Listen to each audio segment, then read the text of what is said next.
देवरिया के बैतालपुर में है और बैतालपुर की चाय की दुकान पे देखिए चाय भी उबल रही है, चाय बन रही है और लोग यहाँ पहुंचे हुए हैं। लोगों यहाँ सियासी चर्चाएं बहुत होती हैं क्योंकि अब लोकसभा चुनाव का बिगुल बज चुका है, तो चाय की दुकान पे सियासी राजनीतिक की चर्चाएं जरूर होती हैं।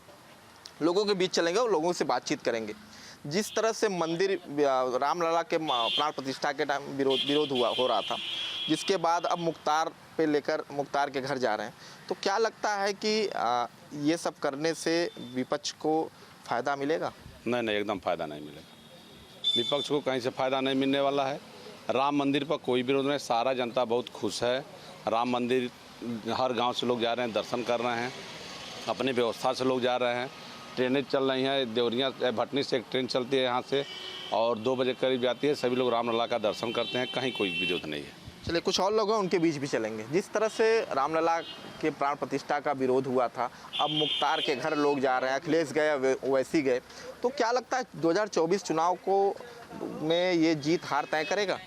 बिल्कुल, देखिए कोई भी चुनाव हो, अब वर्तमान समय में विकास को लेकर के तो एक मुद्दा है ही है। इसके अलावा जाति समीकरण को जो फिट बैठने का ये जो काम लोग करते हैं, जाति समीकरण कोई एक विशेष समुदाय, हिंदू हो मुसलमान हो, समुदाय को सेट करने के लिए एक उसमें ये बड़ा कामगार हो रहा है। और चूँकि अब जब बिगुल बज चुका है, नज़दीक है चुनाव, तो एक मुस्लिम समुदाय के जो पक्ष है उसको लेकर के विपक्ष अगर जाते हैं तो उसमें कोई इस पर हम टिप्पणी भी नहीं कर सकते हैं। इसके अलावा देखिए, नहीं, माफिया के घर जाना, जिस तरह से वही अखिलेश यादव पहले जो है माफिया को क्या क्या बोलते थे, अब उसके घर जाकर राजनीति करना, तो क्या लगता है मुस्लिम वोटरों को जोड़ने की कयास है ये? जी बिल्कुल जोड़ने का एक कयास है। और इसके अलावा मैं आपको ये भी बताऊँगा, ये मेरा व्यक्तिगत सोच है कि अगर मुख्तार अंसारी का अगर वो घर जाते हैं तो जा रहे हैं, उनका क्या मुद्दा है मुझको नहीं पता, लेकिन आप देखे होंगे मुख्तार अंसारी का जो अंतिम जो चल रहा तो वहाँ पर पब्लिक भीड़ देखे होंगे, तो उससे आपको पता चलता है कि मुस्लिम समुदाय में उसने भी अपने आप को कुछ एक पकड़ बनाई हुई थी। फिर मुख्तार के घर जाते हैं, तो क्या विपक्ष को 24 के चुनाव में जीत हार तय करने में क्या ये सपोर्ट करेगा? नहीं, मंदिर के मुद्दे पर कोई विरोध नहीं था यहाँ पे। विपक्ष का तो विरोध था, विपक्ष का था, बाकी विपक्ष विरोध करबे करेगा, उसको विरोध करना है, वह कोई ना कोई मुद्दा ढूंढ के विरोध करेगा। विपक्ष तो एकदम धराशायी हो गया है, उसके पास कुछ है नहीं, तो अब विरोध करेगा ही। हम लोगों के यहाँ मुस्लिम वर्ग के लोग हैं, 100% ये भारतीय जनता पार्टी को वोट देते हैं और सुकून में हैं लोग। क्या लगता है विपक्ष का अरमान पूरा होगा इसमें? निश्चित तौर पे राजनीतिक चीज़ें हैं तो कुछ ना कुछ सोच समझ के ही हर दल इस चीज़ को करते हैं, तो होना भी चाहिए, होता होगा। और अभी आप एक क्वेश्चन कर रहे थे राम, जिस पे मैंने कहा उस पे राम मंदिर पे हम आएंगे। हाँ, तो निश्चित तौर पे फायदा होगा, तभी ये सब तुष्टिकरण की बात कर रहे होंगे लोग। विपक्ष को फायदा मिलेगा इससे? बिल्कुल मिलना चाहिए, मिलेगा। चलिए कुछ और लोग हैं, उनके बीच भी चलेंगे, उनसे भी बातचीत करेंगे। क्या लगता है भैया, जिस तरह से तुष्टीकरण को लेकर, मैनिफेस्टो को लेकर जिस तरह से बयान जारी हो रहे हैं, तो क्या लगता है कि विपक्ष को इसका लाभ मिलेगा भी वोटों में? ये विपक्ष को इसका कुछ लाभ मिलने वाला नहीं है। इससे क्या कोई बढ़िया काम होता है तो कुछ लोग तैयार रहते हैं कि मतलब हम हल्ला करें, ठीक है ना, कि हम भी इस पक्ष में हैं, इसलिए लोग हल्ला करते रहते हैं। वही विपक्ष काम कर रहा है, क्या लाभ मिलेगा? आपसे मैं क्वेश्चन पूछ रहा हूँ, आप बताइए, इससे कुछ लाभ हो सकता है? अगर हिंदू समाज का कहीं से विकास हो रहा है तो उसका कुछ लोग विरोध करेंगे तो उसका कुछ लाभ हो जाएगा, उनको कुछ लाभ मिलेगा और उनको घाटा होने वाला है। पता नहीं ये लोग कैसी राजनीति करते हैं कि समझ ही नहीं पाते हैं कि हम क्या बोल रहे हैं, उलुल जुलुल वो अपना बयान देते रहते हैं। आज चुनाव में आकर कहते हैं कि हम कहाँ पत्ता साफ हो गया मेरा, लोग कहते हैं कि मेरा पत्ता कहाँ साफ हो गया। जब आप बयानबाजी ऐसा देते रहेंगे तो होगा क्या आपके साथ? जिस तरह से चुनावी समीकरण बन रहे हैं, तो क्या लगता है कि मुस्लिम समीकरण को साधने में जिस तरह से ध्रुवीकरण की राजनीति हो रही है, वोट की राजनीति हो रही है, उसको लेकर क्या लगता है मुस्लिम वोटों को समीकरण को साधने में विपक्ष कामयाब होगा? अभी चूँकि ये हाल ही में मुख्तार अंसारी का जो आपने ये घटना बताया है, उसको लेकर के अगर आप हमसे पूछ रहे हैं तो जितने मुख्तार अंसारी, चूंकि वो छोटा मोटा आदमी नहीं था, वो भी पूर्व में रह माफिया तो था, माफिया थे, मैं मान रहा हूँ माफिया थे, माफिया कई मामलों में सजा हो चुकी थी। विवाद अभी चल रहे थे, न्यायालय में चल रहा था, पेशी था, गवाही था, तमाम सारी चीज़ें, तो मैं उस पर बात नहीं कर रहा हूँ। लेकिन फिर भी वो एक अपने आप में एक लीडर था, नेता था, तभी वो जीत रहा था। तो उसके स्वाभाविक है उसके समर्थक होंगे, तो समर्थक हैं, अगर उसका कोई साथ जा रहा है उसका साथ देना, तो बिल्कुल उसमें कुछ तो लाभ मिलेगा। जिस तरह से चुनाव में सहारा ले रहे हैं ध्रुवीकरण की, तो क्या लगता है कि मुस्लिम समीकरण को साधने में जो है कामयाब होगी विपक्ष? नहीं हो पाएगी। भाजपा की जितना योजना है किसी जाति और धर्म को देख के नहीं है। सारी योजनाओं का लाभ मुसलमान 100% पा रहे हैं, आवास से लेकर राशन से लेकर किसान सम्मान निधि तक। और कभी भी भाजपा के लोग किसी जाति धर्म की बात करते ही नहीं हैं। हर जात का, हर धर्म का सम्मान करते हैं। जितना हिंदू धर्म का करते हैं उससे उतना ही मुसलमान का करते हैं। हर धर्म का सम्मान करते हैं। कुछ लोग और हैं, उनके पास भी चलेंगे। किसका सहारा चुनावी ध्रुवीकरण, क्या मुस्लिम समीकरण को विपक्ष साधने में कामयाब होगा? देखिए, ये तो राजनीतिक रंग दिया जा रहा है, चाहे जिसके भी द्वारा दिया जा रहा हो। माफिया की कोई जात नहीं होती, अपराधी की कोई जात नहीं होती है, चाहे वो मुसलमान हो, हिंदू हो, या ब्राह्मण हो, ठाकुर हो, यादव हो, वैश्य हो। जब अपराधी है तो उसकी कोई जात नहीं होती है। और विपक्ष और पक्ष का यह काम होता है कि मुद्दों को भुनाना, उस पर राजनीति होनी है, राजनीति हो रही है। पहले अखिलेश यादव गए, पहले ओवैसी जाते हैं मुख्तार के घर, जिसके बाद अब अखिलेश यादव भी पहुंचे। तो क्या लगता है कि मुस्लिम वोटरों को साधने की जो कयावत चल रही है विपक्ष की, कितना कामयाब होंगे? अब ये तो वही बता सकते हैं कि या वहाँ की जनता बता सकती है और वो उस कौम के लोग बता सकते हैं।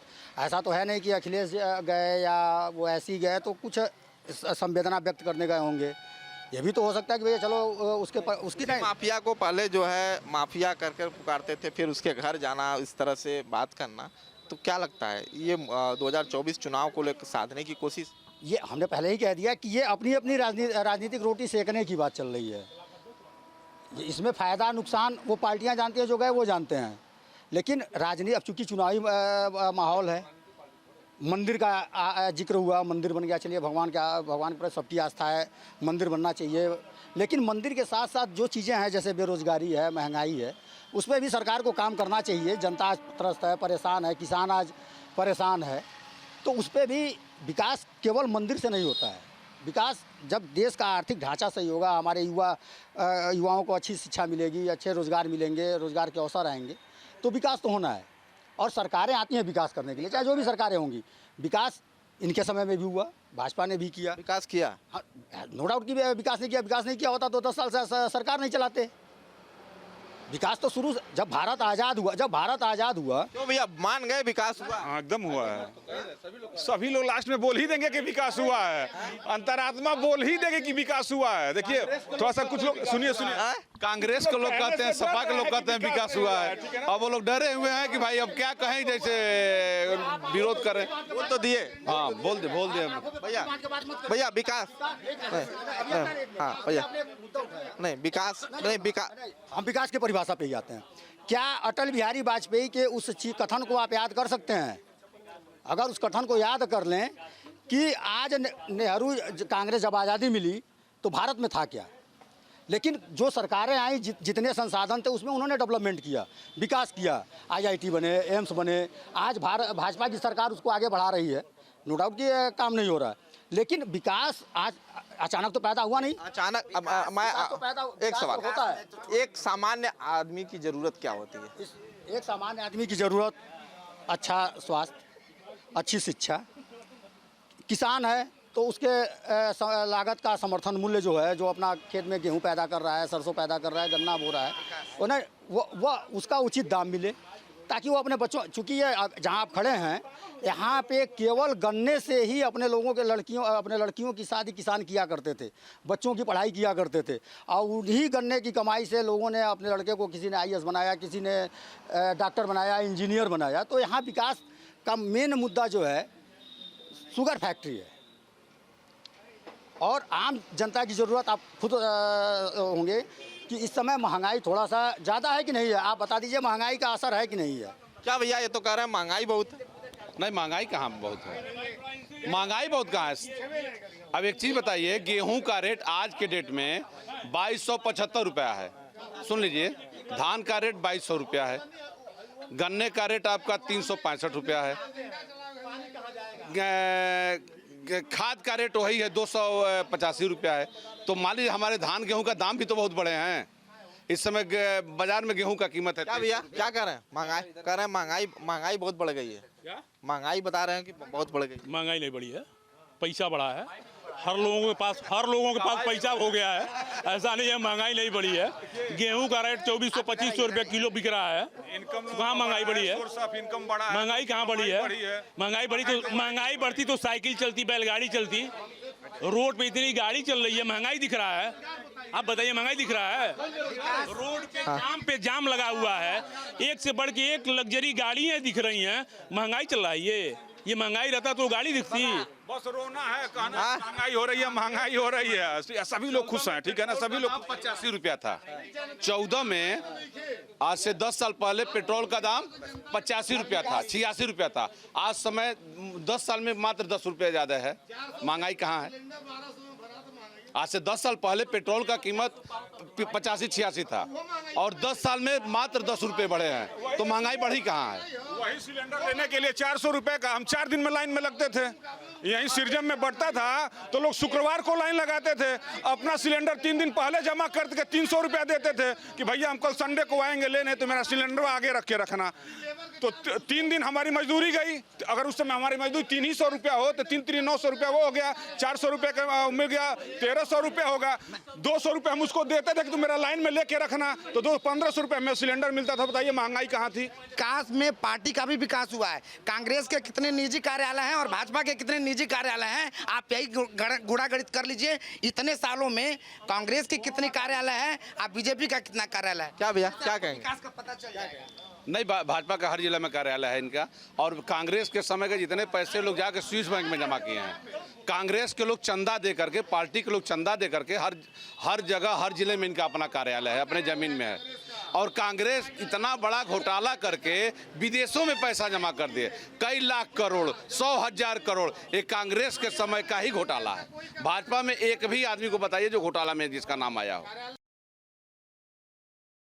तमाम अहम मुद्दों के बीच में 2024 का लोकसभा चुनाव धीरे धीरे नज़दीक आ रहा है। जल्द ही वोटिंग भी उत्तर प्रदेश समेत देश में अलग अलग राज्यों में शुरू हो जाएगी। तमाम अहम मुद्दे उत्तर प्रदेश की अगर बात करें तो राम मंदिर का विरोध, मुख्तार अंसारी समेत तमाम अहम मुद्दे हैं जो चर्चा का विषय हैं। जनता क्या सोचती है, जनता किस हिसाब से वोट देने वाले है, इन्हीं तमाम मुद्दों पर हमारे साथ बातचीत करने के लिए तमाम लोग मौजूद हैं। विरोध और मुख्तार अंसारी को लेकर के बयानबाजी, क्या ये 24 की जीत हार तय करेंगे? आपको क्या लगता है? हमें लगता है कि इसमें पुनः फिर ये सरकार रिपीट करेगी, वापसी होगा। इसके अपने काम हैं, जो काम इसने पूरे किए हैं, जैसे उड्डयन मंत्रालय ने देश की लगभग 60% और भी विमानन कंपनी ने, जो विमानन मंत्रालय ने भारत सरकार के अपने बेड़े में हज़ारों जहाज़ें और भी तैनात की। दूसरा जो है रक्षा मंत्रालय भारत सरकार ने बहुत ऊंचा काम किया है, बहुत काम कर रहा है कि जिसमें ब्रह्मोस जैसे मिसाइल का भी भारत में जो है उनका निर्यात करने की स्थिति में भारत पहुंच रहा है। इसके अलावा जो है रेल मंत्रालय में जैसे हज़ारों रेलवे स्टेशन आज एयरपोर्ट की स्थिति में खड़े हो गए हैं। इसके अलावा जो है परिवहन मंत्रालय में भारत की सड़कें 2024 में ही अमेरिका से भी अच्छी सड़कें हमारे देश में हो गई हैं। तो हम हर जगह पर हमारी सरकार जो है उच्च श्रेणी का काम कर रही है, अनदेखी किसी का नहीं कर रही है, सबका साथ सबका विकास के पैराए पर चल रही है। इस वजह से विपक्षी पार्टियां या विपक्षी लोग जो आतंकवादियों को संरक्षण देते थे, वे उनके घरों पर जाते हैं। वो इसलिए जाते हैं कि जिससे कि उनके धर्म के लोग हमको खूब कायदे से वोट दें। कांग्रेस का मैनिफेस्टो जारी हुआ है, तमाम चीज़ों को लेकर के उसमें बात रखी गई है। 50% आरक्षण, जातिगत राजनीति और तमाम चीज़ों को मुद्दा भी बनाया गया है। मुख्तार अंसारी को लेकर के बयानबाजी और इसके साथ साथ राम मंदिर का विरोध, ये तमाम चीज़ें चल रही हैं। ध्रुवीकरण किस राजनीतिक पार्टी का सहारा आपको लग रहा है प्रमुख तौर पर? इसमें जिस समय जिस काल में कोई किसी भी धर्म के खिलाफ जब कोई खड़ा होता है तो निसंदेह उन पर हमें दया आती है, उनका नाश जो है अवश्यंभावी होता है। ये आज तक हमने पूरा जो हमारे संस्कार हैं, जो हमारे इतिहास हैं, जो हमारे सारी चीज़ें हैं, हमने सीखा है पिछले जो है इतिहासों से, अपने वेदों शास्त्रों के द्वारा जो हमने सीखा है, उसमें यही पाया है जब जब ऐसे लोगों की उत्पत्ति होती है तो ये उस तरीके से होते हैं जैसे वर्षा ऋतु में तमाम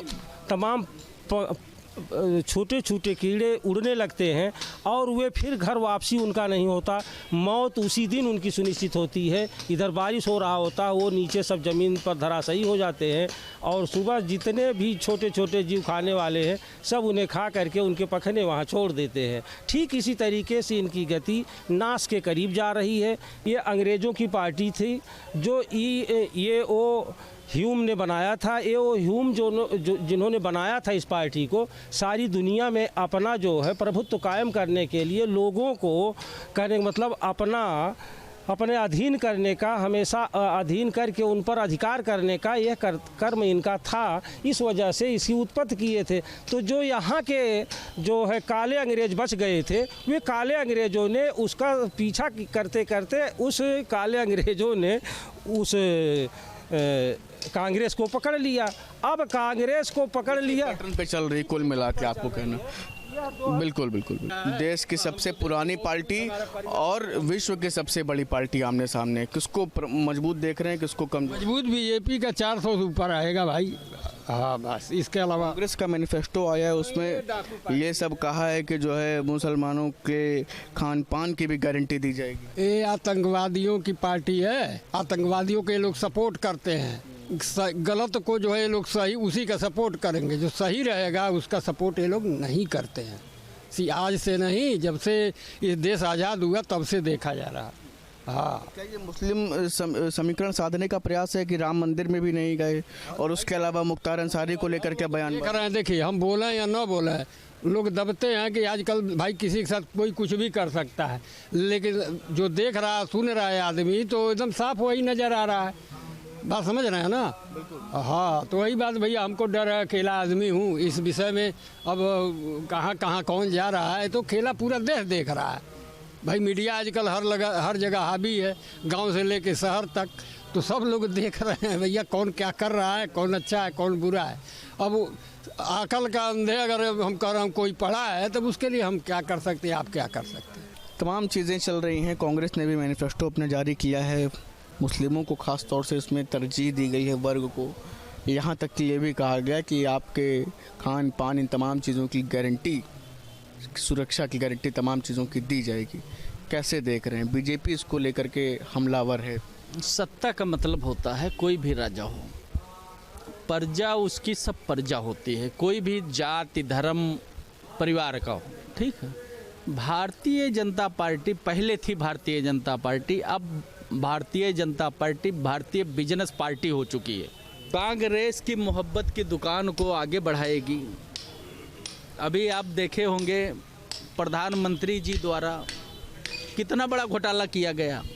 आज तक हमारे देश में ऐसा कोई प्रधानमंत्री घोटाला किया है? 8,500 करोड़ का घोटाला इलेक्टोरल बॉन्ड से ले रहे हैं, ईडी सीबीआई भेज करके। तुष्टीकरण का आरोप बीजेपी पे लगता है, लेकिन राम मंदिर का विरोध, उसके अलावा मुख्तार अंसारी को बयान और मैनिफेस्टो में खास तरह से तरजीह, किसको फ़ायदा बेसिकली आपको लग रहा है कि मुस्लिम समीकरणों को साधने का प्रयास कौन कर रहा है? तुष्टीकरण कांग्रेस नहीं करती है, भारतीय जनता पार्टी कर रही है। अब जो चोर के दाढ़ी में तिनका, जो आदमी जो चीज़ चोरी, जैसे चोर चोरी करता है तो उसको सब चोर दिखाई देता है।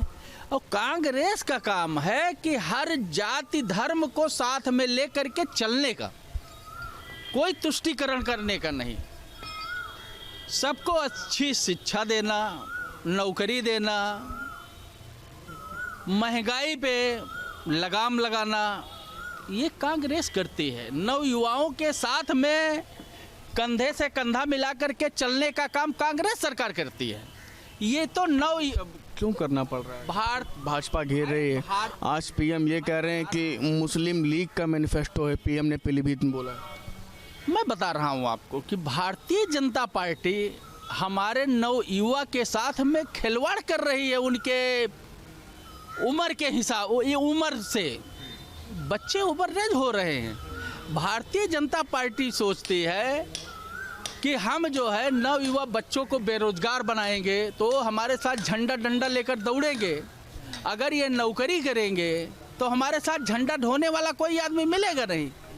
और कांग्रेस का काम है लोगों को शिक्षा अच्छा देना, अच्छी नौकरी देना, महंगाई पे ध्यान देना। विकास का मुद्दा है आपका कहना? विकास का मुद्दा हमारा। क्या कहना चाहेंगे? वाकिफ़ हैं जो तमाम चीज़ें कहीं कांग्रेस की तरफ से कहा गया कि मैनिफेस्टो में प्रमुख तौर पर मुस्लिमों को खाने पीने इन सब तमाम चीज़ों की गारंटी, जो जैसे पहनावा है, तमाम चीज़ों को मैनिफेस्टो में शामिल किया गया। और इसके अलावा राम मंदिर का विरोध कांग्रेस की तरफ से पहले नहीं गए। मुख्तार अंसारी को लेकर के बयानबाजी कैसे देख? देखिए, कांग्रेस के नेता हैं और मैं इनसे पहली बात करना चाहिए, जो भारत जोड़ो यात्रा में आम जनता के तौर पे ठीक है, ये भारत जोड़ो यात्रा में जो कंटेनर लगे थे उनका ये पैसा दिलवा दें लोग। और शुरू से ही कांग्रेस लुटेरी रही है। 60 साल इन्होंने लूटा और लोगों तो लूटा, लेकिन इन्होंने अपने देश की जनता को लूटा। जितनी लाभ मिलना चाहिए पूरे देश की जनता को वो इन्होंने तो दे नहीं पाया, लूट खसोट के रख लिए।